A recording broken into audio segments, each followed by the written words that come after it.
Bundy was one of the architects of this. I think, Gordon, you're about as critical as one could be, yet be nice about it, of McGeorge Bundy's performance in 1964 as the National Security Advisor to Johnson.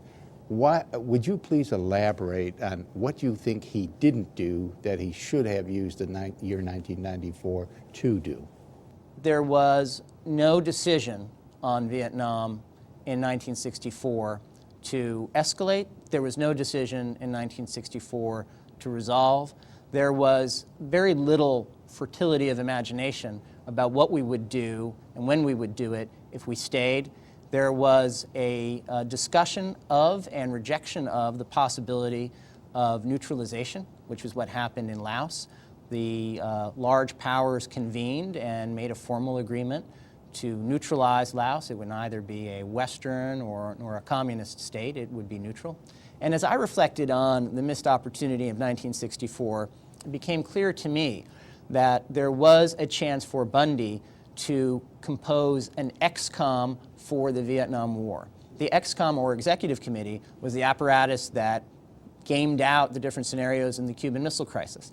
It could have been established for Vietnam, and it could have been established early in 1964, because everyone knew no major decision was going to be made until after that election. And it could have tested every assumption about escalation. It could have tested the viability of any conceivable American military strategy. It could have been used to rigorously examine whether bombing would work. It could have been used as a laboratory to develop really seriously developed scenarios for the president to examine after the election, when he would have to make decisions about Vietnam. But that opportunity wasn't grasped, and I think it was a missed opportunity. They never considered, did they, how many American soldiers it might take? It's fascinating. When the ultimate decisions were made, they were made in a series of ad hoc troop escalations. There was not a probing study of what it would take to win in South Vietnam. But there were studies of what would happen with bombing, and there were studies of what would happen with the so-called domino theory. And both of those studies took senior decision makers in the opposite direction of their basic assumptions. In 1964, there were two military exercises conducted. One was called Sigma 1, and the other was called Sigma 2. These were simulations of what would happen if the United States initiated a strategic bombing campaign against North Vietnam. The assumption at that point was that you could coerce the government in Hanoi to stop supporting the insurgency in the South. And the assumption was that bombing was the means to do it. But these war games showed clearly that the opposite result would occur. Rather than diminishing the will of Hanoi, this would harden their will. Rather than diminishing the strength of the insurgency, this would propel it. This would enlarge it. Sigma 2, the second of these war games, was one in which Bundy himself participated as one of the most senior civilian leaders to examine how bombing would play out. It was a simulation supervised by the head of the social science department at West Point. It was really serious business. And the results were, in essence, ignored. There was also an intelligence finding in 1964 that was subsequently known as the death of the domino theory memorandum, because it tested the premises of the domino theory, the expectation that if we lost in South Vietnam, that the entire region of Southeast Asia would fall under communist control. And it disputed those findings. That wasn't examined. Would it be fair to say, Gordon, that these guys just didn't want to hear it? That they just didn't want to hear, they didn't want to take account of the Sigma studies, the death of the domino theory study, which I had not known about before, the study showing that bombing would harden the North Vietnamese' resolve. They just didn't want to hear it. They had, I mean, the question I'm asking is, sort of has two parts. One, is it true they just didn't want to hear it? And two, if they just didn't want to hear it, was it partly because the country was the country in general, and they in particular, we're in the midst of the Cold War psychosis where we just have to fight them all the time, everywhere? I think the answer to that is somewhere in understanding the pathology of bureaucratic politics and group decision-making. But it was clear that men like Bundy, who had already come to a basic determination and had a firm conviction that to fight in Vietnam was critically important to defending the national interest, that these studies were almost irrelevant to a conviction that was already clearly established in his own mind. We must show that when we make a commitment, our commitment is real and that we're willing to pay the cost for that commitment. So to preserve that credibility, Bundy was prepared to fight a war that he didn't necessarily think we could win, to fight a war that he didn't necessarily think was in American interest, but to even send in, as you alluded to earlier in our conversation, send in 100,000 men and lose, because the outcome would be marginally better to show that we were prepared to pay the cost. Wasn't that almost, in retrospect at least, in retrospect, that's a bad joke, huh? Wasn't that almost an immoral theory? When you consider how many men today, after we lost 58,000 dead in Vietnam, were so bitter at McNamara because we had gotten into a war without an intent to win as some people see it. I mean, we'll discuss the attrition theory of winning, but we were not going to do many of the things that might have contributed to success, and men died by the scores of thousands for that. Lord, you could say this was immoral of Bundy to say, well, we'll put in 100,000, lose what we lose, at least the rest of the world will know we are credible people. We will stand behind our commitments. There's a certain lack of morality in that, isn't there? I was startled by that particular fragment, and I puzzled over it for a long time to try to put it into a broader context so that I could understand what Bundy was thinking in 1965 and to contrast that what he thought 30 years later when we collaborated on our book. And he traveled an enormous distance between those 2 points in time. There is embedded in every proposal to escalate in Vietnam of the period of 61 through 65, all of the serious military proposals, one theme that recurs again and again, and that is the theme of how to apply military power. And in this case, the expectation was that if we imposed enough pain on the insurgents, if we imposed enough pain on North Vietnam, that you could demonstrate to the adversary that they could not win. And only then, when they saw that they could not win and that a terrible price would be imposed upon them, then a diplomatic negotiation would be possible. And that was the expectation. Coerce the adversary to the negotiating table and then cut a deal on terms favorable to the United States. That was the expectation as it is encapsulated in the various proposals to send in ground combat forces and, prior to that, to initiate strategic bombing. And it was an utterly misguided assumption. But it was the assumption that drove so many of the decisions. Now, I think in the book you point out that was an unexamined assumption. At least I would say, having lived through this, I thought it was an unexamined assumption because at the time we thought, I have to say, very much like in 2003 and 4 and 5, that American military power was so great as to be irresistible. And if we just ratchet it up, sooner or later, Ho will get the word. You know, one thing I have to say for Johnson, I didn't know, and believe me, I don't want to say anything for Johnson, but I learned in your book, I had not known this before, that Johnson understood, apparently from the get-go, that Ho Chi Minh was not going to be dissuaded by bombing, which is why Johnson, unlike Kennedy, or at least it's one reason why Johnson, unlike Kennedy, favored a ground war and decided to Americanize the war in 1965. How do you think Johnson came to the conclusion? How was he shrewd enough when none of all these brilliant advisors, I mean, we talked about how brilliant Bundy, the preeminent intellectual of his generation, and I would say that Robert McNamara had to give him a good run for the money because he's a brilliant man. It was a gut thing for Johnson. He would say, "Old Ho ain't going to give in to no bombs," and that was his belief. And when the pivotal decisions came in 1965, it is absolutely remarkable to me to see the sequence of events from initiating bombing to ground combat forces. And again, Bundy is one of the central protagonists in this drama. February 65, he goes to Vietnam. He goes to play coup. There's the attack. On the plane ride back, they develop their proposal for bombing. The proposal for bombing does not anticipate the added need for base security to protect the military installations from which airstrikes would be launched. These would obviously become very high-value military targets, and they would need to be reinforced, and they would need to be reinforced with ground combat forces. Bundy's proposal is silent on this. General William Westmoreland... Do you think he even realized this?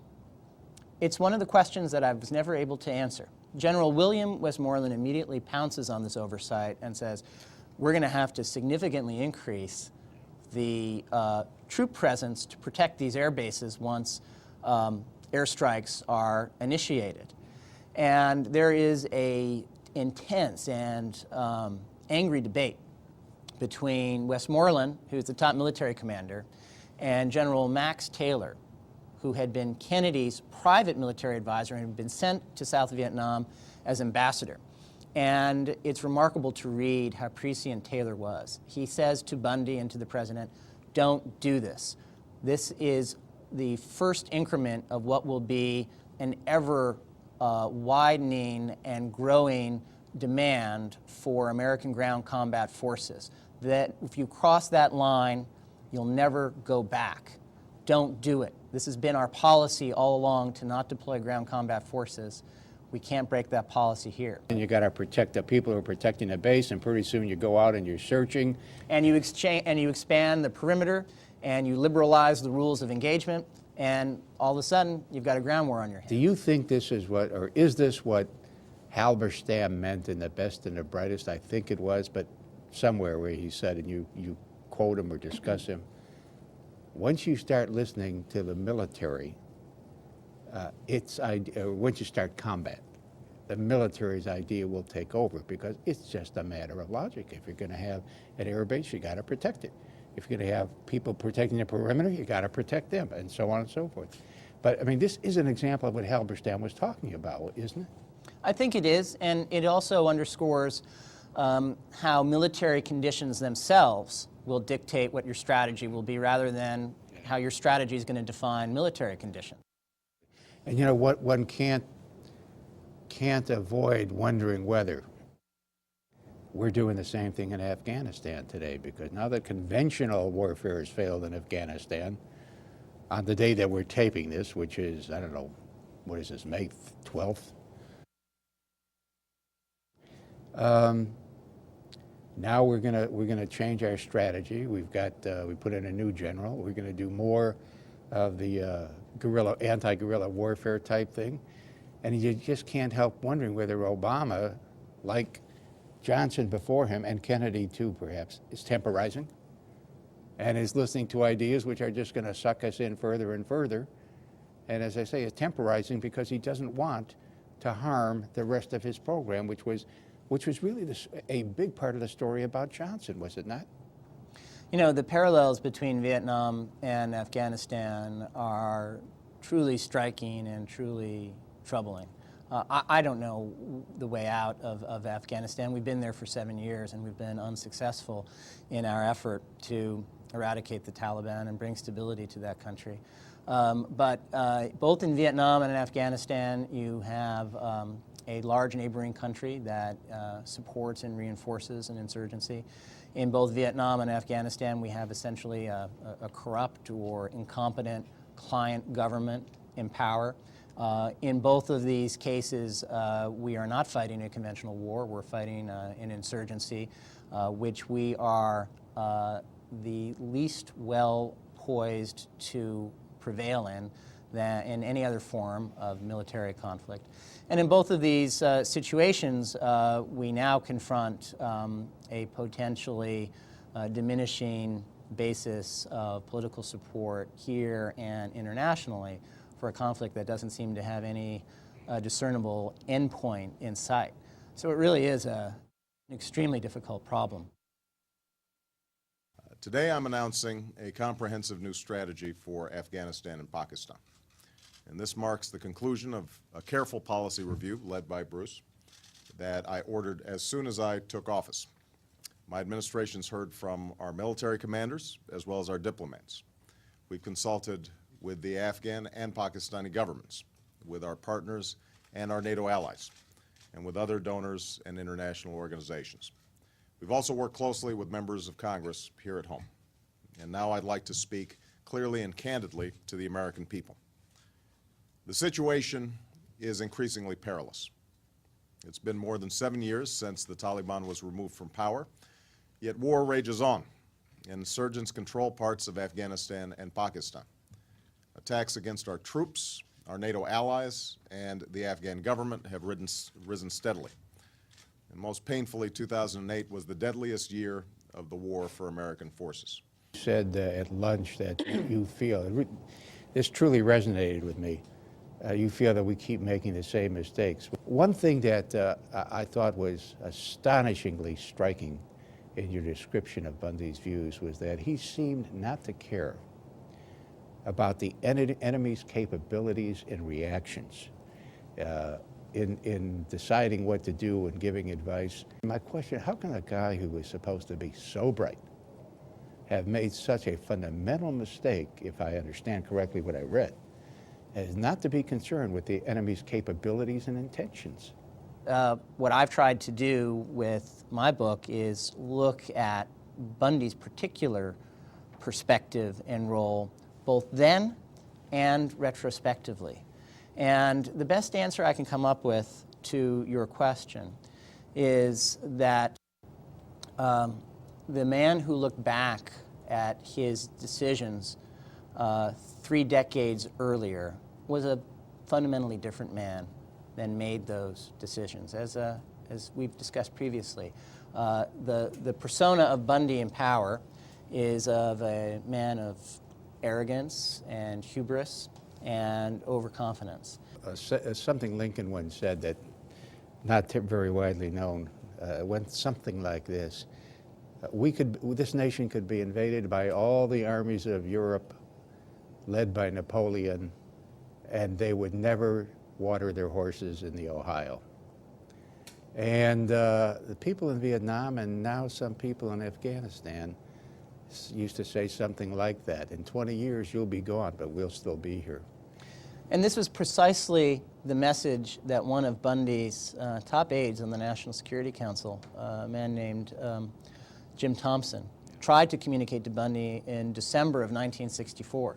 Bundy called him into his office and asked him to read a confidential document that described an escalation plan in Vietnam and seemed to anticipate some kind of a reprisal stimulated by a attack, and then the rapid use of overwhelming air power, and then some kind of a diplomatic effort to resolve it very quickly. It was a very incongruous and sketchy plan.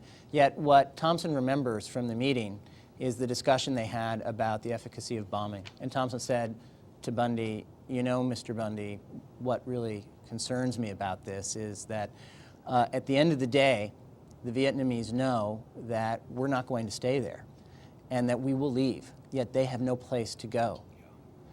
And over time, isn't that going to work against us? And Bundy absorbed this and was silent for a moment and said, well, that's a very interesting point, Jim. Thank you very much. You know, I just read another thing very similar in the New York Review of Books, and a review of some books by Benny Morris, the Israeli historian. And one of the ideas alleged to be in part responsible for the outcome of the 1948 war, where the Israelis defeated the Arab armies is the Israelis had nowhere else to go. It was that or the sea. So, you know, right into the sea. So when you're fighting somebody who says, where am I going to go? I'm going to have to be here in 50 years or be dead, one of the two. Boy, that's a tough business. And you know, you talked about his arrogance back in those days.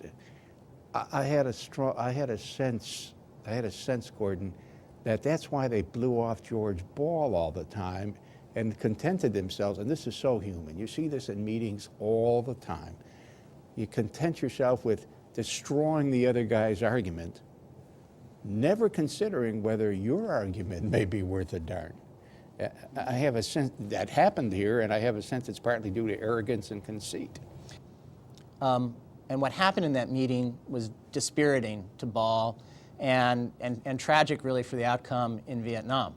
What could have been an honest debate about the limitations of military strategy in Vietnam devolved into a 3-against-1 attack in which Rusk, Bundy, and McNamara didn't address the shortcomings of their own arguments. They addressed the shortcomings of Ball's proposal for some kind of face-saving diplomatic scenario to mitigate the damage in Vietnam.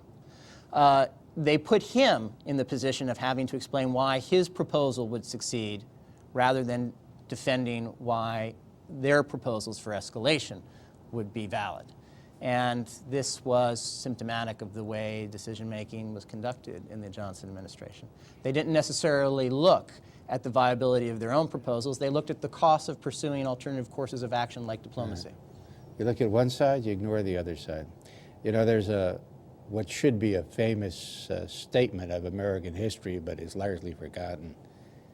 I remember when the former Marine Commandant, David Shoup, went before Congress during Vietnam, and as part of the same type of skepticism that you talk about being directed at Ball in that meeting, the Congress people said to him, well, General Shoup, how are you going to withdraw the troops from Vietnam? And Shoup said, by ship and by plane. Nobody wanted to hear the simple truths about things, you know. When those people were attacking Ball, I take it that in that meeting, I take it that then and really not for years afterwards, if ever during the war itself, did we realize that we had consigned ourselves, because of the limitations we placed on ourselves, to a war of attrition, which I'd like you to elaborate. I will say that I know of no time in American history, except Grant's overland campaign, where the enemy was already on the ropes pretty much, or was ripe to be put on the ropes. I think that's the sole exception I know of where America won a campaign of attrition. This was a war of attrition, as you describe it, which, of course, we're going to lose a war of attrition, given our view about humanity and the sanctity of life and the fact we're fighting 10,000 miles away. But maybe you could explain why it became, or what made it a war of attrition. The consequence of fighting a war of attrition, a series of skirmishes with small numbers of men rather than large fixed campaigns and fixed battles, was that over time we did grind down the enemy's capacities. We did grind down their numbers. Bundy calculated that we imposed an order of magnitude of losses on the enemy exponentially greater than those we ourselves suffered, something in the area of about 100 to 1 per capita. Yet the irony is, rather than the adversary quitting the field of battle, exhausted because of this attrition, we were the ones who quit the field of battle after years of combat, exhausted by a war of attrition. It is my understanding that to fight a war that was not a war of attrition, we would have to invade North Vietnam and go to Hanoi. And that, of course, risked entry by the Chinese, not to mention the Russians possibly, by air at least. And of course, we never considered that the North Vietnamese were being resupplied by factories that were located in sanctuaries, that is to say, China and Russia. So if you're not going to go north, let the Chinese come in again as they did in Korea, and you can't cut off the weapons, what is left but a war of attrition?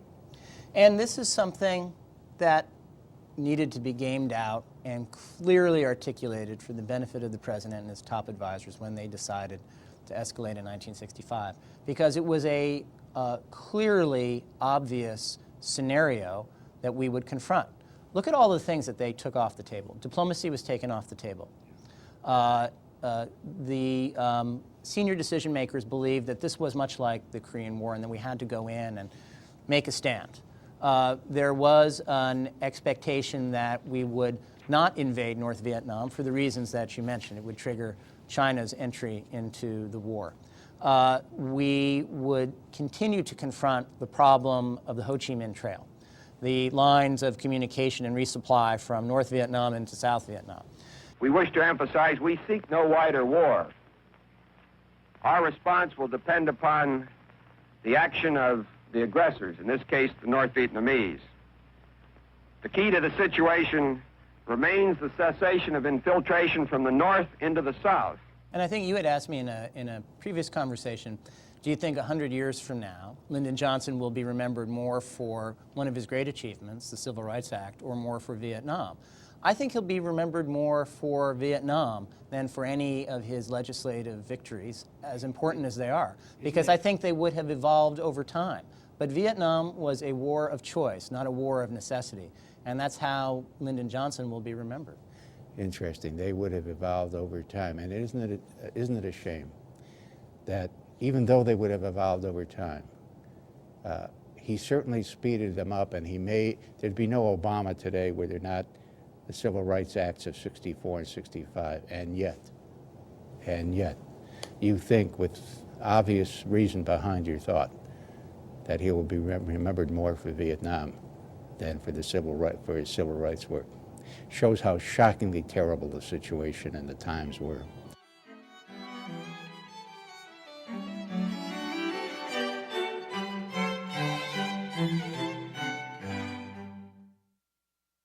Bombing would work. It could have been used as a laboratory to develop really seriously developed scenarios for the president to examine after the election, when he would have to make decisions about Vietnam. But that opportunity wasn't grasped, and I think it was a missed opportunity. They never considered, did they, how many American soldiers it might take? It's fascinating. When the ultimate decisions were made, they were made in a series of ad hoc troop escalations.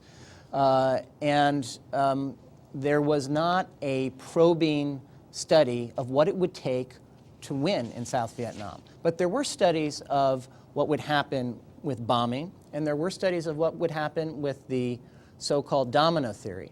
And both of those studies took senior decision makers a discussion of and rejection of the possibility of neutralization, which was what happened in Laos.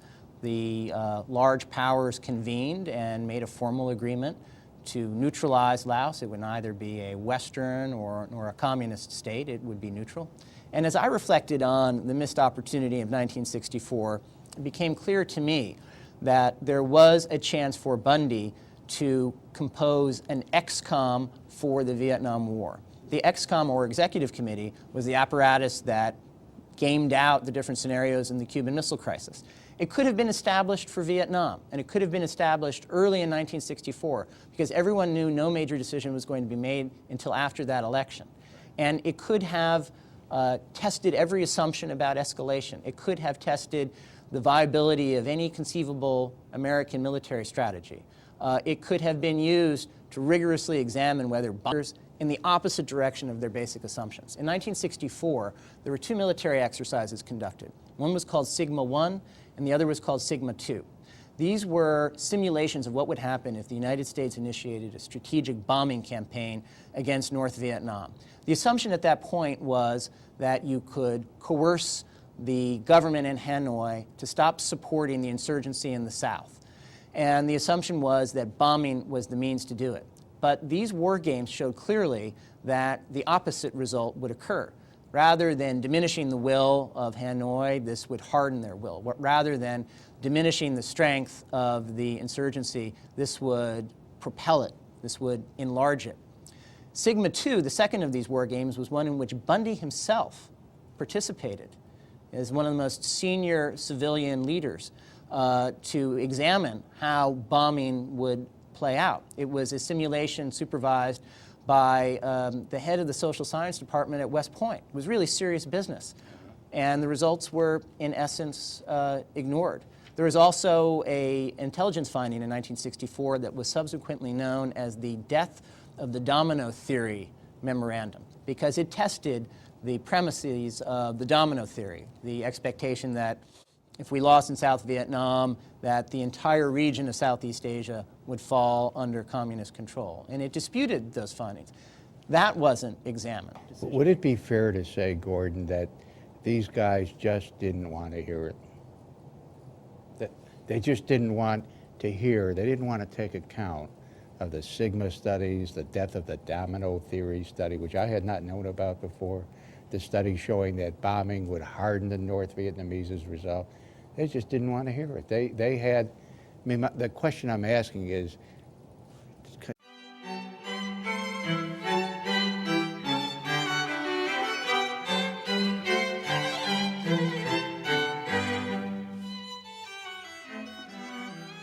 Bundy was one of the architects of this. I think, Gordon, you're about as critical as one could be, yet be nice about it, of McGeorge Bundy's performance in 1964 as the National Security Advisor to Johnson. Would you please elaborate on what you think he didn't do that he should have used the year 1994 to do?